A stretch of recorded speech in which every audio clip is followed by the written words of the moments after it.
presenters. One point, Richard is host tonight, so technically speaking, those of you who are familiar with Zoom, any technical questions that you have with the platform, please address them to Richard.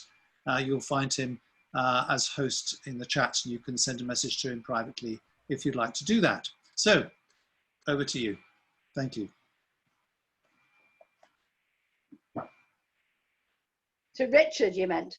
Hi, I think actually, Jane, you're supposed to be the first speaker and just... Okay, you meant over to me. I wasn't sure then. Thanks, Well, Jane. Please, can everyone keep themselves muted while Jane's presenting? Thank you. Okay, I'm going to tell the story of our forest garden, and it goes right back to the last century, because in the 1990s, Birchfields Green Action Group started to campaign and envisaged the forest garden in Birchfields.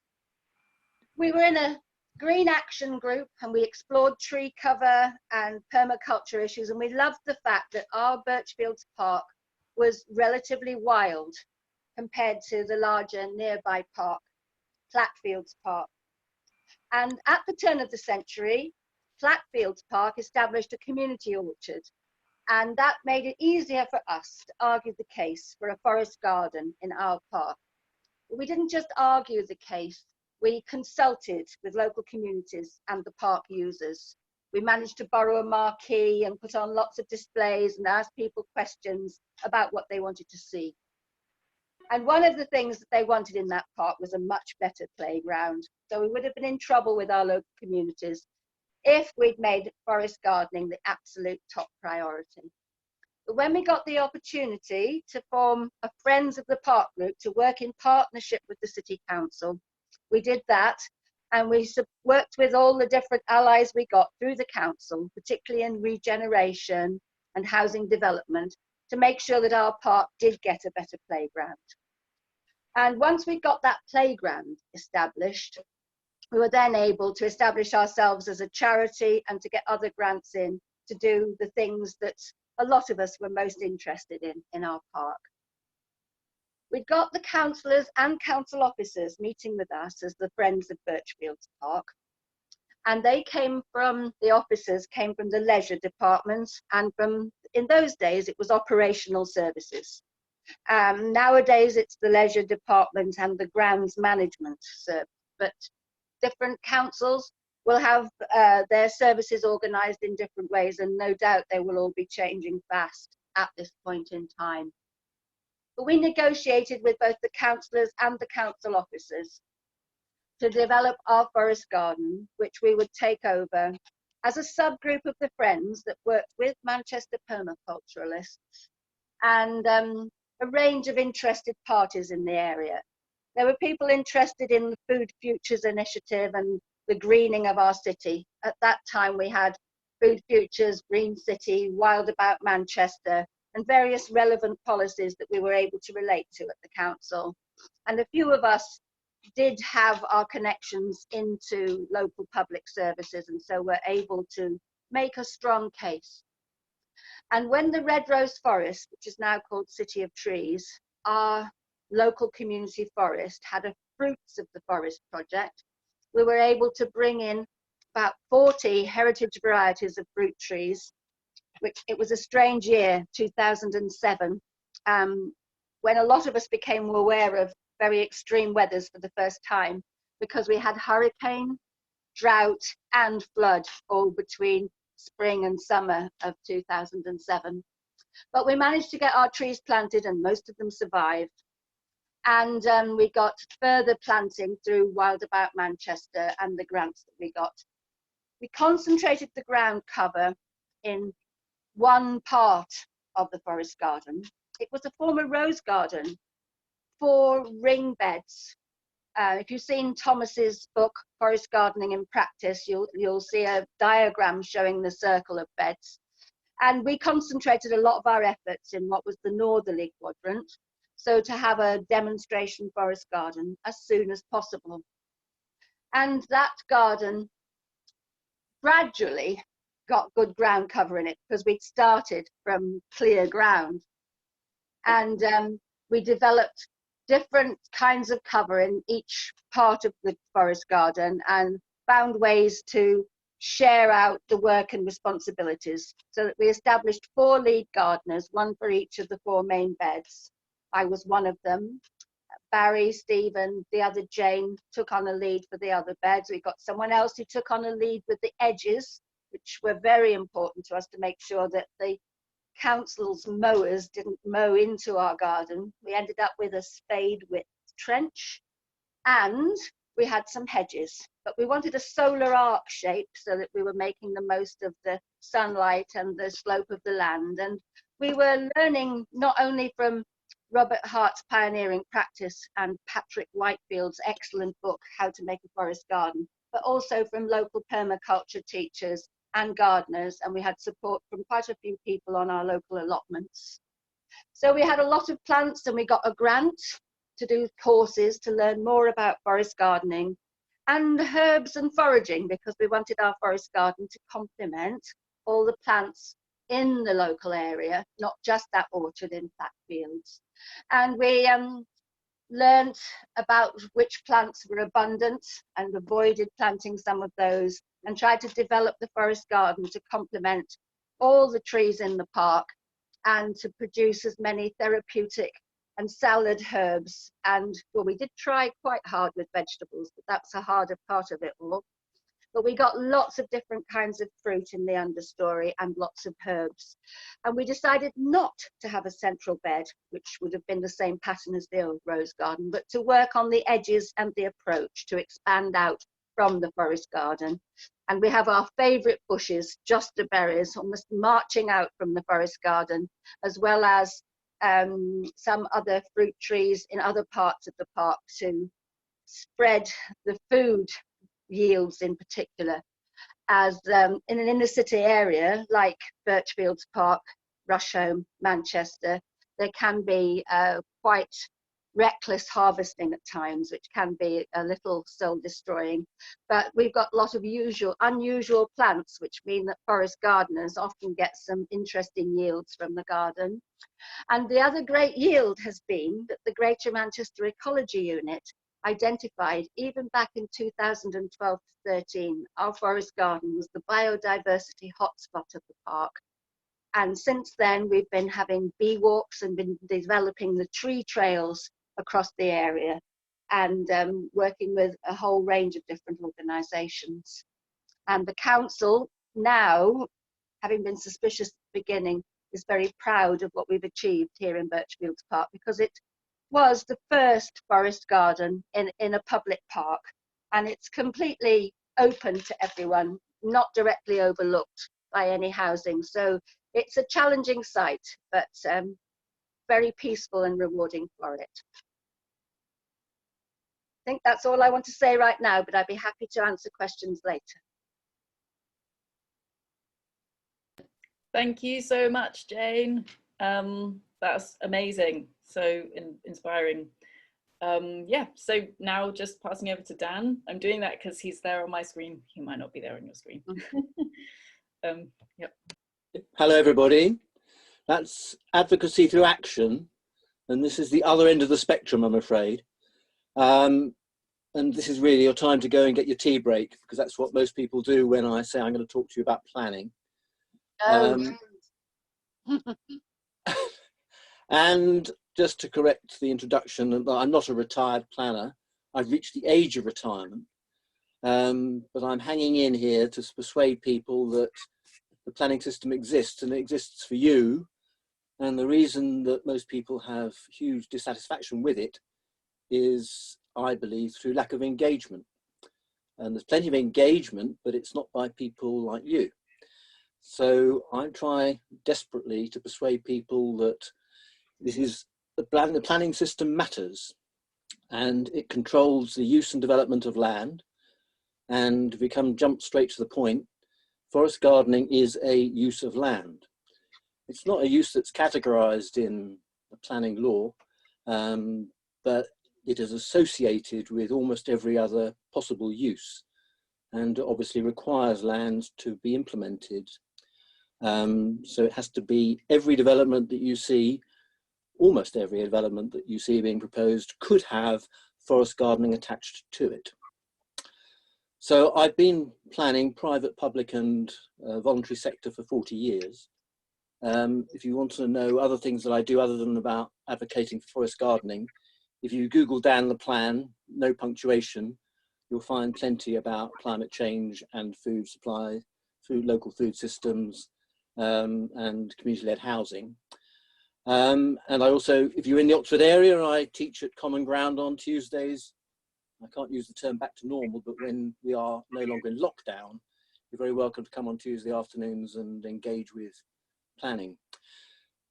What is relevant to the SPD is teaching the planning system. That's councillors, developers, I should say, and officers. And so when I say I'm a planner, I'm entitled to say I'm a chartered planner because I'm a member of the Royal Town Planning Institute. That's $27,000, believe it or not. If you go outside, you'd expect to bump into one. And also important is they have a code of practice. It's just been revamped for the next 10 years. And the first 4 pages contain climate change, climate change, climate change, which is a huge step forward. But I have to tell you that it doesn't include biodiversity, biodiversity, biodiversity. And I think it's very important because I've also principal author of an climate emergency or climate and ecological emergency SPD. And I'm afraid the biodiversity seems to get subsumed. It gets included in the emergency SPD, but not as obviously as prominent in the one that's dedicated primarily, if not exclusively, to forest gardening. That's why this draft model template SPD is so important, because I'm not saying that all planners are climate literate, but they pretend to know plenty about climate mitigation or carbon reduction, but very few would admit to even have heard about forest gardening. And I passionately believe that along with agroecology, agroforestry, forest gardening is really important. So they see all the advice that talks about planting trees, planting trees, planting trees. Unless it's done purposefully, it's not going to achieve any of the objectives.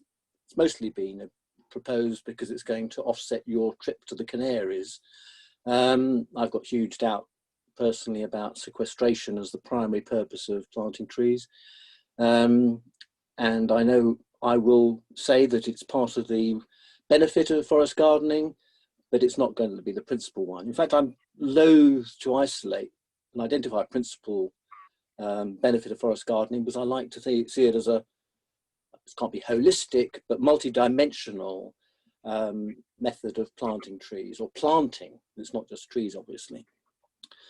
So why is planning off-putting? It's off-putting because it doesn't deliver what people expect, partly because their expectations are too high, and it is, I say, serving other interests.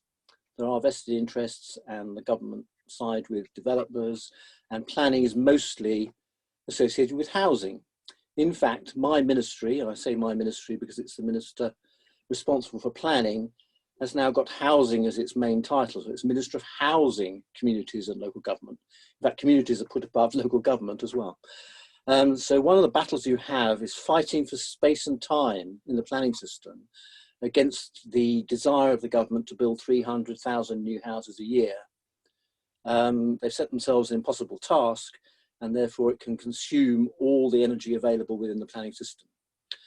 But having said that, forest gardening is often associated with housing. So one of the benefits of housing being on the agenda, or even principal item on the agenda, is along comes an opportunity to advocate for forest gardening. Decisions in planning since 1990 particularly, it should be plan-led. It shouldn't be a random system. It should be, people should be able to understand what's going to happen to their application or to their objection by referring to a plan. And hence again the SPD, you'll probably not find forest gardening in any local plan, but within every local plan you will find policies which relate to things that forest gardening can associate with. So there will be policies about climate change, there'll be policies about biodiversity, carbon sequestration, landscaping, recreation, even possibly mental and physical health, although I don't trust the planners to improve either. Community development, air quality, soil health, flood amelioration, possibly, though unlikely, local food systems. That will be coming along shortly, I think, and food security. I think coming right up to date in the COVID crisis, I think local green space is one of the things that people are now discovering that they value possibly highest of all. People are very worried about people living in skyscrapers, no access to open space, people thinking they're hugely privileged, like I am, having a garden. So I think local green space is going to be one of the most prominent features of all planning discussions, conversations, and policies in the near future. So what we have is a plan-led system, and it depends mostly on local plans. If you're in a large urban area, it's going to be an urban development plan, but it's called the development plan. And decisions, determinations of planning applications shall be in accordance with that plan, unless material considerations indicate otherwise. And the other material considerations in the draft or model SPD are listed as the National Planning Policy Framework, possibly, or definitely, I should say, planning policy guidance, the clean growth strategy, the environmental plan, and where you happen to be living, there might be a healthy new town or there might be a garden village proposed. They are all other material considerations, and so would be the SPD. So the SPD has been drafted to bring together the advice in those other official documents. They are powerful because they are all drafted or accepted by government. So if you're a planning committee or planning officer starting off and then a planning committee or an inspector holding a planning inquiry, those are documents that should be given weight to. Well, if there's an SPD that brings out the material within those documents most specific to forest gardening, that is a convenience to the decision maker, as I say, whether it's an officer, a committee or an inspector or the Secretary of State even. But what's most important is that although they are evidence shopping, all these decision makers are only allowed, unless they go back to all the interested parties, are only allowed to give weight to those material considerations and policies that are drawn to their attention. So if nobody draws their attention, the benefits of forest gardening, they're not even entitled to give them any weight. So it's really important that whenever you see a planning application, that if you're going to make representations on it, you can object to it. You say, really, you'll lie in front of the bulldozers, but if it's going to take place, these are the conditions should be imposed. And you can dream up any sort of condition you like. But if the council that you're dealing with actually has adopted an SPD, then that carries far more weight when the inspector or the committee make a decision, or the Secretary of State. So it's really important that the benefits of forest garden are put into a policy document. It doesn't count as the development plan, but it does count as a material consideration. And if the policies within it or the guidance within it is based on other official advice, then that is a weighty consideration. And planning decisions are all about giving weight to material considerations and avoiding giving weight to anything that isn't material. So what I would say is how to bring the SPD not to fruition, but into the council's offices and into their agendas. The first agent, I think, are your local councillor.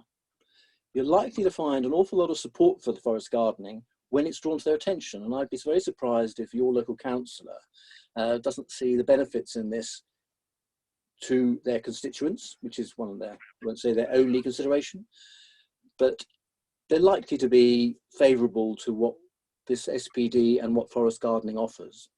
So the councillor goes along to the office and asks their officers whether they know about forest gardening. If they don't, then they have the SPD in their hand, they've downloaded it once it's launched officially, and you start to teach the council the benefits. You teach the council to bring it into their considerations when they are drawing up their next local plan, when it can be incorporated in a local plan. and when they keep making planning decisions. If you happen to know planning officers and you meet them in the pub or now online, then again, it can be brought in through the official channels. I see that as less likely than using the councillors. And it can also be, for those of you and me who live in rural areas, you have, there are very few in urban areas, you have parish councils. It's not an SPD in the sense that it doesn't feature as an SPD if you attach it to a neighbourhood plan.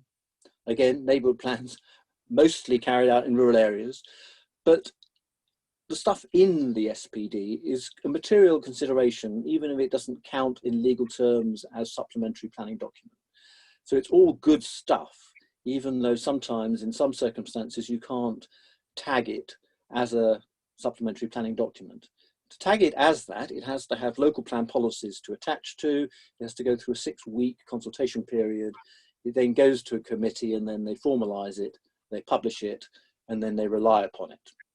So councillors first, parish councils where you have them, officers if you can meet them on a friendly basis. They are very, very stuck for resources. You're unlikely to have a meeting with an officer on this basis. But one of the ways of perhaps engaging officers is through existing channels like CPRE, Friends of the Earth, civic societies.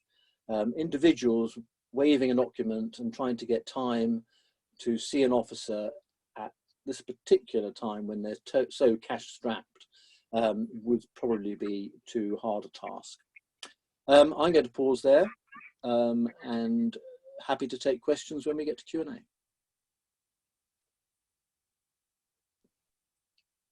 Great, thanks Dan. So now I'm going to try to share my screen. So sorry, 1 second everybody. Okay. So this is great because it's all lining up very nicely, and I think we're all quite complementary. So as Paul said, I'm doing an MSc at the Centre for Alternative Technology at the moment, and I just did a deep dive into the literature to review what it is saying about forest gardens. And I came up with 6 policy domains which cross over with what Dan said, which there are papers published saying that it contributes to. So I'll go through them quite quickly. The full document is available. It's 8 pages on our website if you want to read and or use it to reference. And we also formed it into a shorter policy briefing that you could give to councillors if you want them to understand more about what you're trying to advocate for. So firstly, biodiversity. As Jane said, it's true that diverse pollinator populations are documented in urban spaces, in fact sometimes more diverse than in rural spaces that surround them. And what's really important for pollinators is actually structural diversity in planting. So you need lots of different types of plants, you need lots of different layers, you need lots of different management techniques to give them habitat and forage. The second area that can contribute to is ecosystem services, particularly contributing to urban cooling. So there was a study done in Manchester which showed that even increasing mature deciduous tree cover by 5% decreased mean hourly surface temperatures. This is a problem because in urban areas we're subject to something called the urban heat island effect, because buildings act like radiators, soaking up heat and radiating it again. And another study found in London that there were annual cost savings of cooling buildings between 2.1 million and 22 million, which were attributable to street trees. So I think the Manchester case study also found an effect from hedges. So there really is a lot of good effect from planting trees and having green open spaces. As well, as mentioned by Daniel, carbon sequestration, massive target right now. Urban areas can contribute to this, and urban street trees and woody species are particularly important. But what you might not know is that in addition to trees contributing to carbon sequestration, in analysis of a carbon stock from, I think it was Martin Crawford's Forest Garden, it was found that the understory layer contributed 9%. So actually not just planting street trees, but planting trees with an understory layer and planting them in such a way that builds soil organic carbon, which forest garden techniques can do, will also both increase the carbon sequestration more than planting trees alone. Local economic development is another area which is going to be really key, and planting edibles or harvestable products offers lots of opportunities for entrepreneurs or even entrepreneurial local authorities. And again, what Jane said was quite interesting there. So if local authorities choose to plant things that they can harvest, for example, to make drinks, that would be a value-added product. They may also be less likely to be harvested by other people because they'd be more unusual products. On the bottom here, you can see that I've referenced the bioeconomy, which is an idea that has quite a lot of salience in the EU, and I think that the UK government also has a strategy about the bioeconomy. This is the idea that we're going to replace an economy which is based on fossil fuels and plastics with an economy that's based on biological means such as plant fibers, woody materials, and bioplastics and things like that. So that will likely offer more opportunities such as woodcrete that you can see that I've referenced there, which is lots of wood composited together into panels that can be used for non-structural types of building. So adequate nutrition is an obvious one. Forest gardens can't, and generally urban growing is unlikely to meet 100% of our calorific requirements, but there's a lot of different studies that show that it can certainly contribute to our nutritional requirements, particularly fruits and vegetables. There's one I've quoted there at the bottom on Sheffield, which showed that if all suitable land was converted for food growing, 122% of residents' fibre day could be met. So it really does come down to land access as well as expertise. But we could definitely significantly contribute to residents being able to access adequate nutrition in terms of fruits and vegetables. And if you think about it, a lot of those types of foods are also quite water heavy. So when we're importing them, we're actually importing water a lot of the time from water stressed areas. And some of those types of food don't really travel very well. So they're ones that are likely to have higher wastage along the food chain. So there's a lot of reasons why we might want to be growing fruits and vegetables and those kind of things in urban areas. Health and well-being, again, mentioned by Dan and possibly Jane as well. It's well documented now that contact with nature reduces stress, attention fatigue, which means that we are paying attention to like screens and adverts and TVs and things all the time. And when we go into nature, we're able to just let our attention soften. It also helps with symptoms of depression and also can encourage healthy behaviors such as physical exercise. It has even been shown to encourage, being in contact with projects where people grow food has been shown to encourage better diets. And publicly accessible forest gardens particularly also increase people's chances to meet each other, so building social capital. They also facilitate attachment to place, knowledge about food, and also further have been shown to then trigger further pro-environmental behaviour. And of course, they offer educational opportunities for all ages, such as with forest schools and things. So what policy is this linked to? That Dan mentioned a lot of policies. I've only got a few linked here. So the 25-year environment plan, which prioritizes biodiversity as well as health and well-being. And the new environment bill, which is still on its way through I think it's done its way through the House of Commons now, but it needs to go through the House of Lords, but it's obviously on hold because of the COVID situation. But there has already been in March issued some policy guidance around it. So it does seem that they're quite strong on some of it. And that again prioritizes biodiversity. And it introduces the idea of local nature recovery networks, which I would have said forest garden style planting could certainly be part of. There is the idea of biodiversity net gain, which is contested within conservation circles and may or may not result in more green spaces in our urban centres. So we need to watch out for that. Additionally, there is international policy. So the SDGs are the Sustainable Development Goals. And forest gardening can contribute to multiple of these, which you can see here, from zero hunger to improving health and well-being, to climate action, to, of course, more sustainable cities and communities, and also supporting work and economic growth, as I have indicated before. So finally, in terms of local policy, where would you look? In addition to your local plans, your local authorities may have a corporate plan, which will say what their priorities are. In terms of local planning, there's been some great examples. For example, in Brighton and Hove, they adopted a supplementary planning document about food growing space in new developments. And that actually led to 38% of new developments including space for food growing. So don't think that it's wasted effort at all. Neighbourhood plans as well, very interesting, because you can actually designate protected green space in neighbourhood plans. And I know of at least one area where they've designated protected green space in their neighbourhood plan and then been able to actually protect that from development. So definitely worth thinking about. So in terms of other things that you can talk to your local authority about, there are bits of land that local authorities are in control of, obviously parks, and Jane's Birchfield Forest Garden is a great example of that.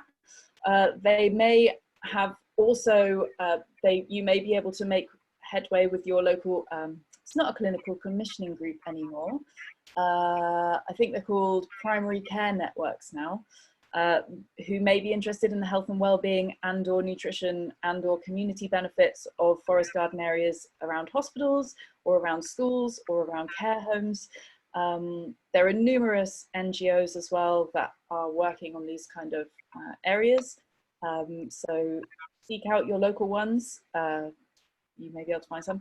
And of course, encouraging the adoption of the Supplementary Planning Document, or SPD, which Dan was already talking about.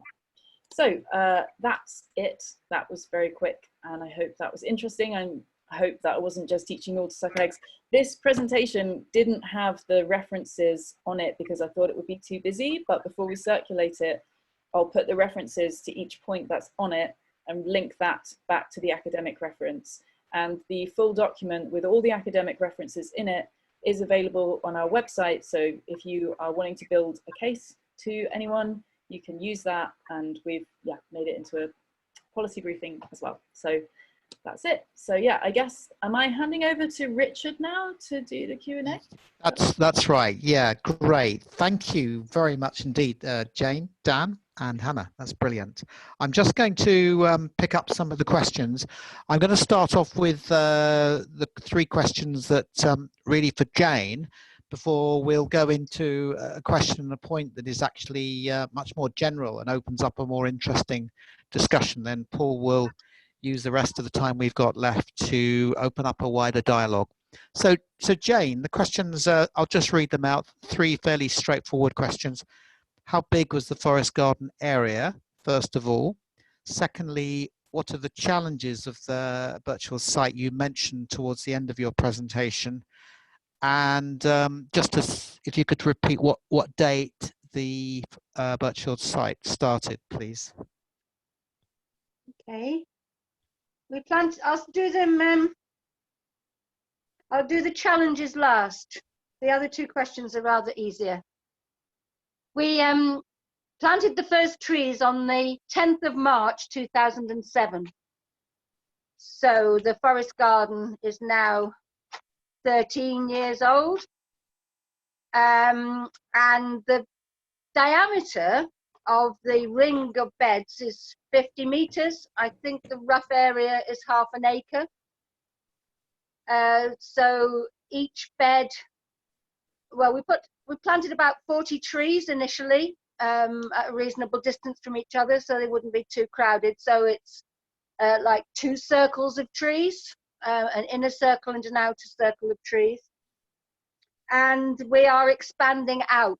As I said, we chose not to plant an inner bed, a circular bed in the middle like the rose garden had previously, because people love picnicking in the middle of it. We actually enjoyed dancing in it as well on various occasions.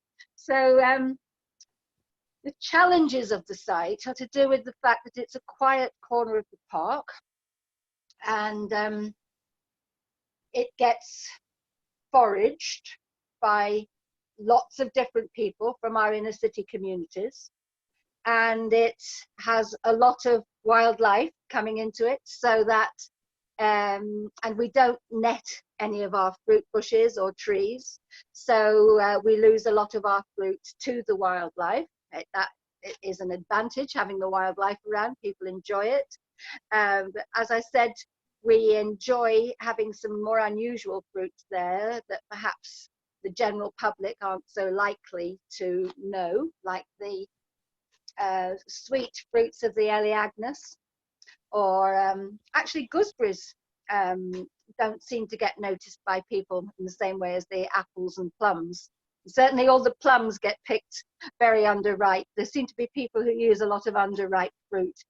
And that's why we want many, many more orchards and forest gardens in our inner cities, so that the ones that are won't get harvested so desperately by so many people.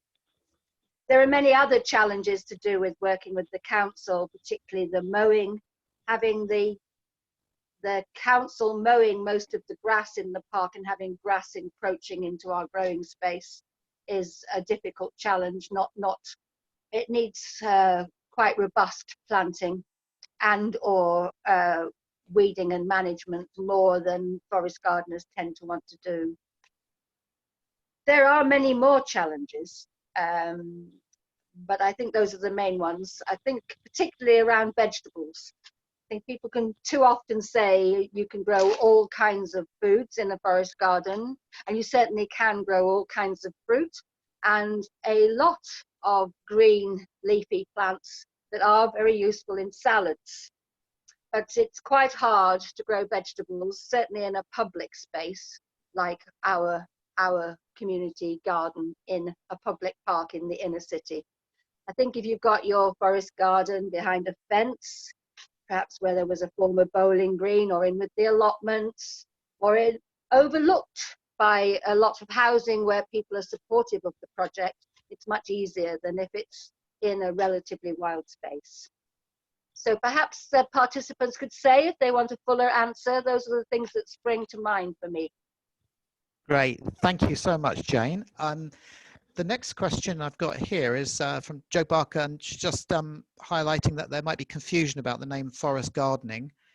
Is it the best name in this context? And noting that it gets mixed up with agroforestry, regenerative agriculture, permaculture gardens.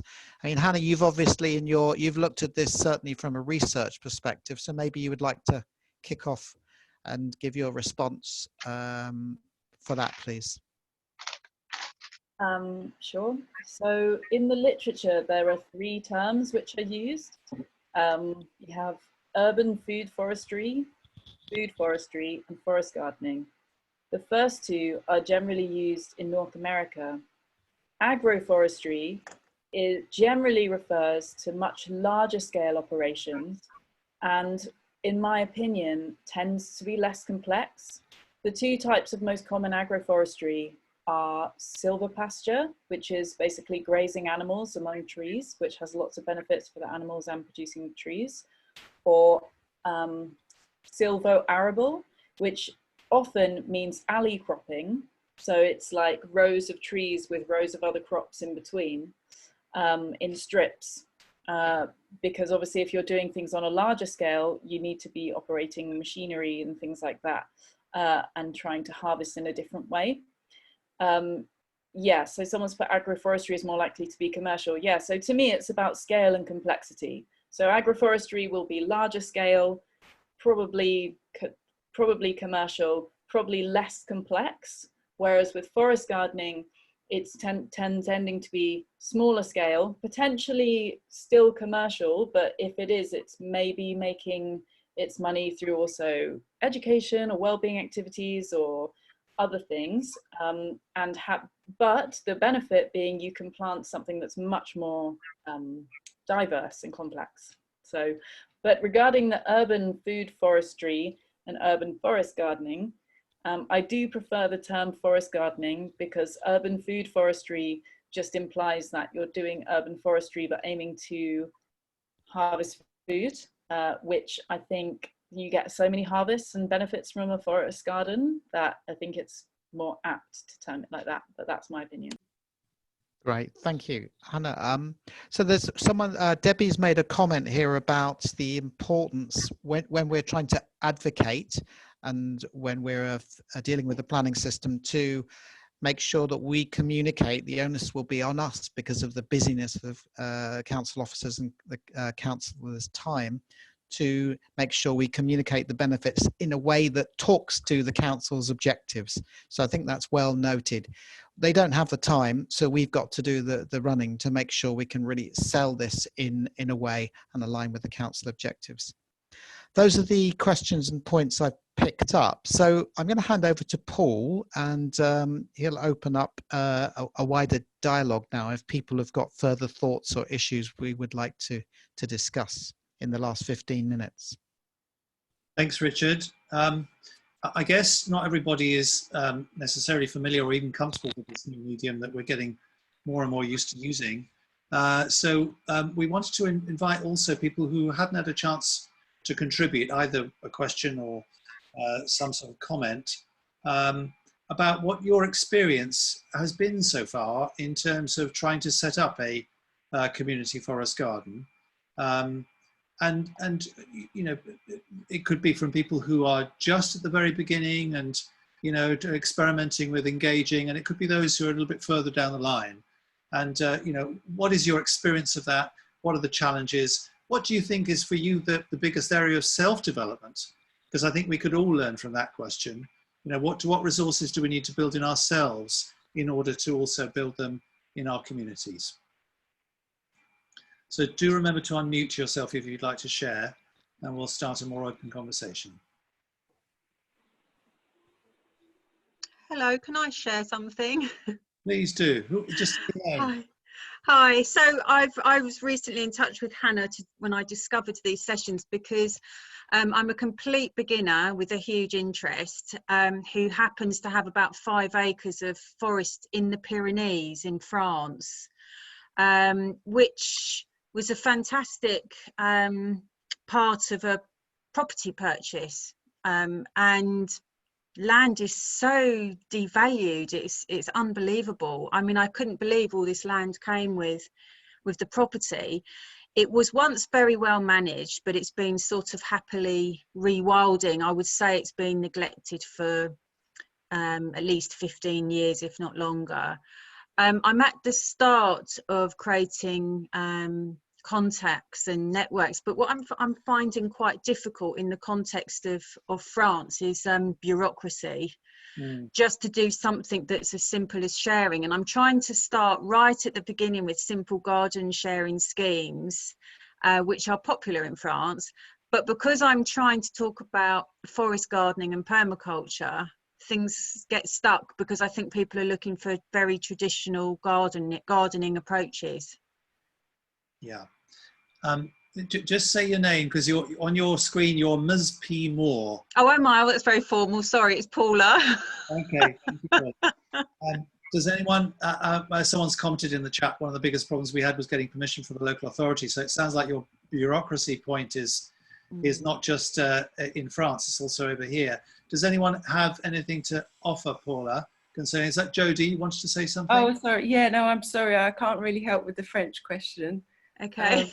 But I just wanted to share a project that I've been involved with in London. I don't know if anyone else can help Paula before I do that. I was just one little thing. When I was traveling through France, I did notice an incredible amount of attention being directed. I saw signs and all sorts for agroforestry. It does seem to be quite a thing in France. So it's a term that people might be more familiar with. It's a concept that they might be more familiar with. So if you came to people from that angle and then sort of just pointed out that it's smaller scale, it's more diverse, but it just might be something that they're more familiar with. Yeah, that's a good point. That's a really good point. I can add to that, Paula. Thank you. Last summer I visited a project in Normandy called Bec-Elouan, which is the kind of course, you probably know about it in France. No, I don't, I'm afraid. It's the one that everybody knows about because of, you know, when Laura talks about, you know, permaculture in France or agroforestry in France, that's the sort of, you know, celebrity type project. Okay. Very successful, I think, bankers from Paris who downsized and have this very, very pretty, beautiful project, which is constantly got a lot of attention. They publish books on it and so on. So it might just be worth, you know, looking them up and to see what how they're saying about what they're doing. So the first word is spelled BEC. Yeah. Helouin, I think it's HELLOUIN. That's perfect. Thank you so much, and thank you for the email from someone else on the chat. I'll definitely follow that up. Thank you, everybody. Sure. Jodie, can we bring you in? Sorry, Clara. Good luck. Good luck. Jodie, go for it. Yes. Sorry, I would just like to share a website called the Food Forest Lab, and it has been set up by a French specialist in food forests that has been just dealing with a lot of projects, especially in Asia, but now based in France. So I think this is a website you can refer to, and I will put it on the chat. Thank you, Clara. Can I say something, Paul? I think Jodie wanted to come in a little bit earlier. Then we'll go to you. Oh, hi. Yeah, thanks. It was just to say that to share that a project that I've been involved with, which is in a housing estate, which was creating a very small forest garden in Patmore Estate in Battersea. And the arguments we made, because we actually made a funding application to the mayor, which we were successful in. And the arguments that we made were about biodiversity, and also the fact that the forest garden, once it's established, is actually very low maintenance. So it's just to sort of reassure people that they're going to be doing one investment, and then the plants, because a lot of them are perennials or self-seeding, it's just going to become more and more lush and productive. And regarding the name forest gardening, we did find that a bit of a problem, because a lot of our, you know, we were obviously talking to a lot of residents to get people involved to come and help us plant and then to maintain it and harvest and enjoy it.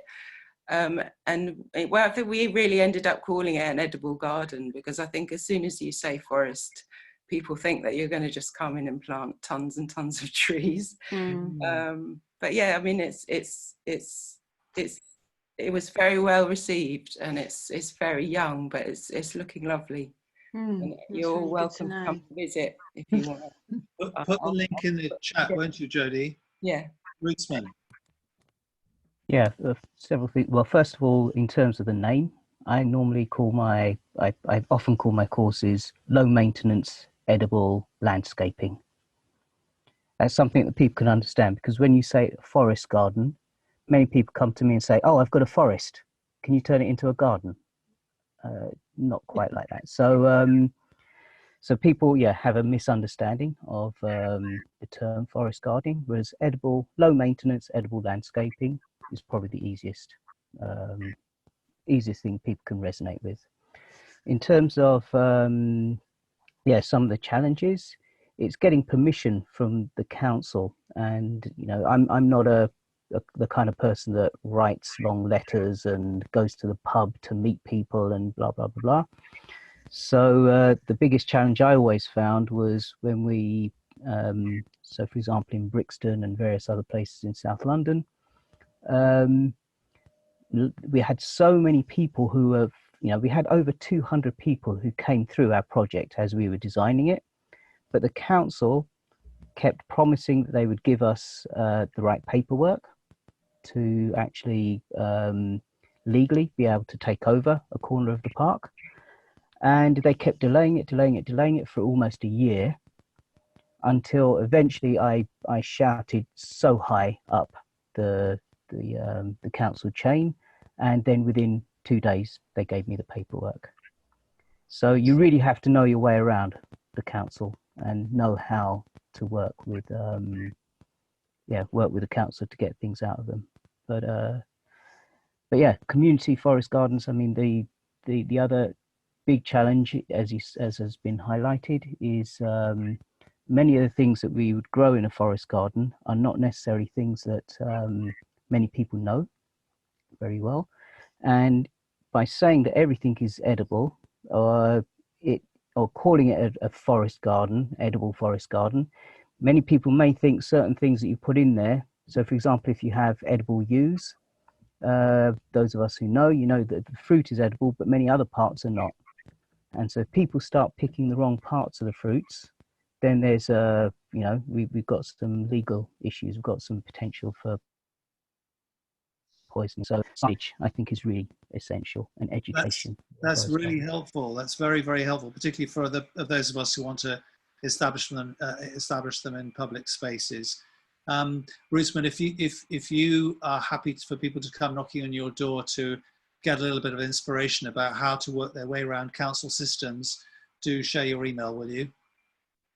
Sure. You want me to share it on the public chat, or well, perhaps you send it to us and we'll share it with whoever approaches us, if that's probably a better way of doing it, a more secure and private way of doing it. Okay. Anybody else, please, let's have a couple more contributions before we Can I say something quickly, Paul? Yeah, of course. Most councils do not want to be told that the council next door is doing a better job. They hate it. But hostage to fortune, the government keeps on talking about itself as being world leading. So if you have examples in other parts of the world, like France, like Japan, you can put it in the face of councils saying, actually, we're not world leading. If we want to be, we need to take up the examples abroad. Yes, let's hope there are no xenophobes amongst them. Mm. Could I chip in? Yeah, just say your name. So I've got 3 screens here I'm flicking between. Probably everyone is. What's your name? My name's not Rachel Butler. I'm just on Rachel Butler's Zoom account. Hello. My name's Maddie. I live in Bristol, and I'm sort of here with my. I'm a director of what is becoming a community benefit society called Tiny House Community Bristol, and it's really just a kind of. What we're really interested in is a kind of a sort of cooperative land banking, or bringing underused and neglected and marginal sites across the west of England, Greater Bristol, into into community ownership for regenerative activity and it's interesting that combination of, because we're kind of also a community-led housing organisation, but we want to try to push the idea of like nature first regenerative settlements that housing up is part of, because people are needed to steward land and live on land and do these hyper-local enterprises and so on. So I'm really interested in that thing about how you make the arguments as a housing organisation without freaking people out, because the council can relate to housing organisations, or they can relate to conservation or food growing organisations, but when you combine them all into one thing, it's less easy to really articulate what you are and what you're trying to do. But actually we need to start thinking in those holistic sort of regenerative ways at a bioregional scale. So the SPD stuff and the how to approach your council and so on is so helpful, and also looking at the kind of the Greater Bristol area. Bristol's the urban bit, but all around us are three other local authorities who we need to work with very collaboratively across the west of England, as it's called, to have these sort of discussions about bringing land into sort of productive use. So and I think a lot of the work that you're doing and have done is going to be really, really helpful for us in starting to try to write these new narratives about land use. So yeah. Mandy, thank you so much for that. The final episode, I don't know what you call it, the final session in this seminar series is going to feature a chief exec from the south of England, chief exec of a local authority. So someone who really does think in more holistic terms. And I know he's got sympathies for regeneration in its broadest sense, you know, not in the narrow kind of urban regeneration sense. So I think there may be a lot we can learn from him and indeed the other people on that particular seminar to make these arguments across the different bodies that you're involved with. And anybody else, of course, is more than warmly welcome to join that. So we've come to at the end of our time together. Do kind of, if you'd like to offer any appreciations to our speakers who've worked long and hard to put something together for us that we hoped would be valuable, and give us any feedback about how you think the session has gone as well, because we're learning all the time about how to do this well and how to create a sort of sense of togetherness around it, because that's what we believe in. I've put the website address in there. If you would like to join us and it's a very small contribution to become a member of this organization, and that just supports us in continuing doing this kind of work, we'd be very grateful, and you'd be very welcome. Hannah, last word to you. Only that we did the recording of this, so hopefully we will circulate that at some point soon. But also there'll be a thank you email sent out tomorrow, and there'll be a link to a feedback form, so you're welcome to give your feedback through that if you want to. Yeah. Great, lovely. Thank Let's do you. that for our carers. Yes. Great, thank you. Thank you, everybody. Everyone. Thank you. Thank you. Bye. Thanks, Bye. Maddie, Bye. too. Till next week. Bye-bye, till the next one. Thanks everyone. Thanks Rootsman. Thanks Marty. Thanks all speakers. Thank you. Thanks everyone else. Thanks, who Hannah. came Bye. Bye. Bye. Thursday. Good work, Hannah. Awesome. Okay, bye-bye. Bye, thank you.